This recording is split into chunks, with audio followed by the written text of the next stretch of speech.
when you have your magnet, what have I done with the other thing that's down here?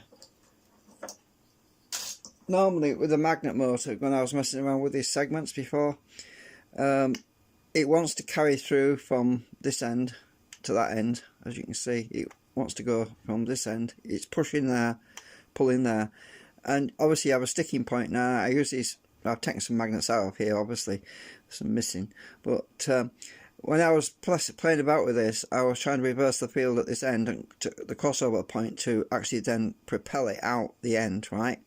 Anyway, last night I had this new idea, and so what I drew up initially last night, I had this idea with an array of steel with a magnet sandwiched between the steel and the flux. Let me just get my screwdriver because it's difficult pointing. So the flux actually travels through the steel, and at this intersection in the middle it cancels out, so it's actually a dead spot in the middle. And on this point you have a strong attraction for north, so on this face it's strong north, on the opposite face it's a strong south. So the idea was that this rotor assembly would be attracted to this face, and when it passes over the crossover point where there's no magnetic field on this very end, it would then be ejected by south, which is on the inside, and pushed across over, because this is south obviously at this end, and it would be carried across to the north field. And as it approaches this piece of steel, there's another dead spot on the tip, and then it would carry forward, and then this south would push it and eject it out the other side. That was my initial idea. Anyway, I tried something similar to this. I used a bit of battery tabbing. I haven't really cut a piece of steel to suit the design. It needs to be a bit thicker. Anyway, I ultimately came up with this idea after trying some things out, with a bit of battery tabbing wrapped around this magnet all the way around to this magnet, and a ring of battery tabbing in the middle. And it seems like it works, because what happens is it's attracted on the entry point on the you hold a magnet and it's pulled in, and when it gets to the crossover point where the field is cancelled at this tip, and then we needed something to balance out the attraction to the steel, because the steel was obviously acting as a sticky point. So what I did was I stuck this ring of battery tabbing in the middle, and it acts as an even piece of steel, and it also carries the flux from this south to this north over here, and it carries it through. And then when it gets over to this tip, it's just a small amount of sticky point there, and then it's ejected by the south from this face of the magnet through the steel. So the battery tabbing itself acts as a bit of a shield, because it shorts out the flux that's on this side of the magnet, so that the field can transition, so that this can move through. Anyway, so what I did was I made this up. It's a very ad hoc thing, so don't expect much, because it's just something I knocked together in a few minutes with a bit of battery tabbing, and put it on my hand so you can see I've got a magnet in my hand. I better put that down because it's gonna fly across and grab it. So I've got this bit of battery tabbing in the middle. My camera's a bit.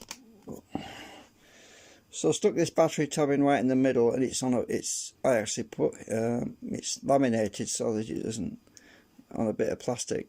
So so there's just basically some magnets, and this is the same as the drawing, and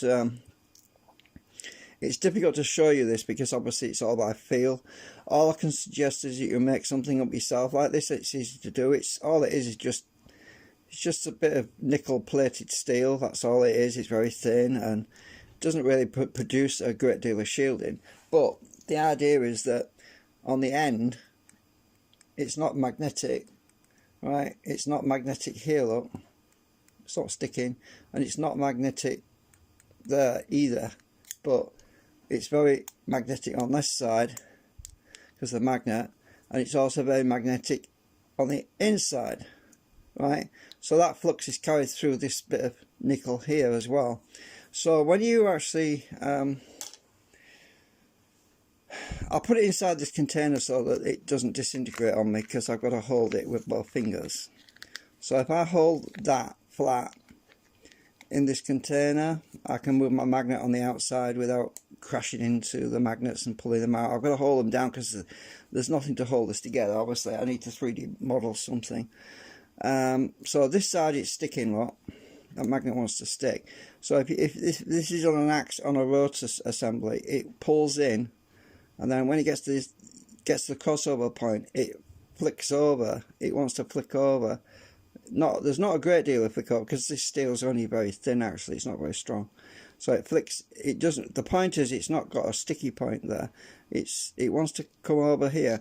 But once you get past that other crossover point on the exit side, we're pushing there now.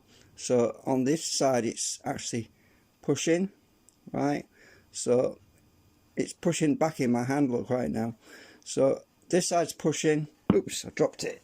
I've got this right way. Oh, that side's pulling, right? So it's pulling here, but pretty strong, right? So it's pulling in. So imagine this is on a rotor, it's going to pull it in, and then we get to this point here, and there's not much of a sticky spot because the magnetic field is cancelled out on that end, as I said. But this flux will attract the north field, the opposite field, a little bit through that steel. So there will be a little bit of a sticky spot unless you back it out a bit. And anyway, once you get in the middle, it just wants it. There's equilibrium across the middle between, which you normally wouldn't get. Right. So anyway, it wants to carry through more effectively than it would normally do, and then you come to the exit point, and then it pushes it out. So we have entry attraction, and we have exit repulsion, and that's the main thing. Obviously, what this needs to be built with some steel that's a lot thicker than that, because I mean that steel is this battery tabbing, it's a lot narrower than the magnet, and it needs to be a lot wider than the magnet. I mean, it's only what 5mm. That battery tabbing is just 5mm wide. It really wants to be at least 15mm wide, with the magnets basically completely surrounded by that steel, because there's leakage. I've got a amount of flux leaking out the sides there. So yeah, I thought I'd share that because that might help somebody out there that's looking for another way to build a magnet motor. It's not something I've been working on too much. I did do a little bit of research. I did do some messing about recently on some videos to do with a magnet motor, but I didn't really put much into it, to be honest, because my heart wasn't in it, because I want to focus on the generator side really. But yeah, I might actually model something with this because it definitely looks promising, the way it's arranged. Because as I was explaining, if you look at the diagram again, basically we have our south magnet coming in. That's attracted to north here, which is this side of the magnet, and there's a dead spot right above it here, right? And you get the crossover. Once you go past the dead spot, well, there's still attraction to the steel, because it cancels the field out, because south and north are travelling through the steel, and it's balanced out at this tip. But once it gets past that dead spot there, south is actually pushing against south, so this will push through over to north over here, right? And once you get to that point, it will be it will be shadowed basically. So it will, when it gets to this tip, it's shadowed because the field is nulled out at that point. So there's a slight sticky point here, but not much because of this loop, the way this steel is shorting out the flux field there. Once it gets past there, you see this is where I put the ring in.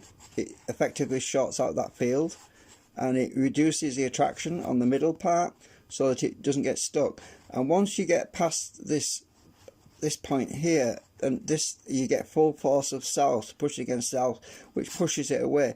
So you get more attraction on the entry point and more repulsion on the exit point than you have in the middle. because things tend to short out because of this ring, this steel ring which you put in there.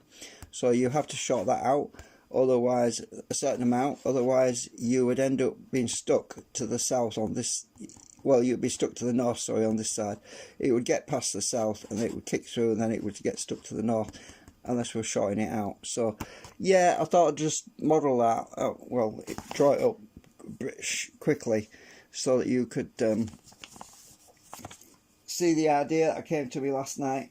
And yeah, I'm definitely going to have a play around with that at some point, but not tonight, because I'm yeah, it was my birthday yesterday, so I was kind of just taking things easy a bit. Yeah, so that's it, just a little heads up on that idea. Right, bye for now.